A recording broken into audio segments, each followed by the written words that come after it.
Nadwi Islamic voice channel کے پیارے ناظرین، السلام علیکم ورحمۃ اللہ وبرکاتہ۔ آج میں آپ لوگوں کے سامنے پھر ایک حدیث پیش کر رہا ہوں۔ اگر پسند آئے تو ویڈیو کو زیادہ سے زیادہ شیئر کریں اور چینل کو سبسکرائب بھی کریں۔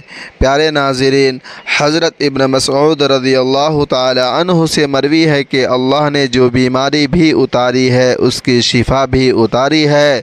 جو جان لیتا ہے چنانچہ وہ جان لیتا ہے، اور جو ناواقف رہتا ہے چنانچہ وہ ناواقف رہتا ہے۔ مسند احمد 3578۔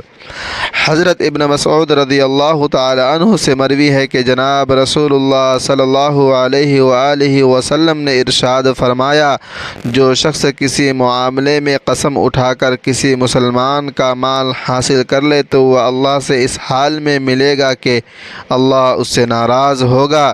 پھر نبی کریم صلی اللہ علیہ وآلہ وسلم نے اس کی تائید کے لیے قرآن کریم کی یہ آیت ہمارے سامنے تلاوت فرمائی، جس کا ترجمہ یہ ہے، جو لوگ اللہ کے وعدے اور اپنی قسموں کے بدلے معمولی سی قیمت لے لیتے ہیں، آخرت میں ان کا کوئی حصہ نہ ہوگا اور اللہ ان سے کلام تک نہ کرے گا۔ مسند احمد 3576۔ حضرت ابن مسعود رضی اللہ تعالی عنہ فرماتے ہیں کہ سرزمین حبشہ جانے سے پہلے ابتدا میں ہم نبی کریم صلی اللہ علیہ وآلہ وسلم کو دوران نماز سلام کرتے تو آپ صلی اللہ علیہ وآلہ وسلم جواب دیتے تھے، لیکن جب ہم نجاشی کے یہاں سے واپس آئے اور انہیں سلام کیا تو انہوں نے جواب نہ دیا۔ اس پر مجھے دور اور نزدیک کے اندیشے ہونے لگے۔ جب نبی کریم صلی اللہ علیہ وآلہ وسلم نماز سے فارغ ہوئے تو میں نے آپ صلی اللہ علیہ وآلہ وسلم سے اس کے متعلق سوال پوچھا۔ نبی کریم صلی اللہ علیہ وآلہ وسلم نے جواب دیا کہ اللہ تعالی جو فیصلہ چاہتا ہے کر لیتا ہے۔ اس معاملے میں اللہ نے یہ فیصلہ کر لیا ہے کہ ہم دوران نماز بات نہ کیا کریں۔ مسند احمد 3575۔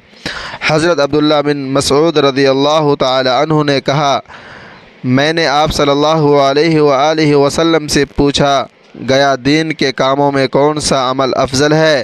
آپ صلی اللہ علیہ وآلہ وسلم نے فرمایا، وقت پر نماز پڑھنا۔ میں نے پوچھا اس کے بعد؟ آپ صلی اللہ علیہ وآلہ وسلم نے فرمایا، والدین کے ساتھ حسن سلوک کرنا۔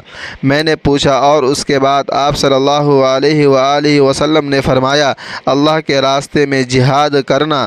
رسول اللہ صلی اللہ علیہ وآلہ وسلم نے فرمایا، سب سے بڑا بہتان اور سخت جھوٹ یہ ہے کہ آدمی اپنے باپ کے سوا کسی اور کو اپنا باپ بنا لے، یا جو چیز اس نے خواب میں نہیں دیکھی اس کے دیکھنے کا دعویٰ کرے، یا رسول اللہ صلی اللہ علیہ وآلہ وسلم کی طرف سے ایسی حدیث منسوب کرے جو آپ صلی اللہ علیہ وآلہ وسلم نے نہ فرمائی ہو۔ صحیح بخاری 2782۔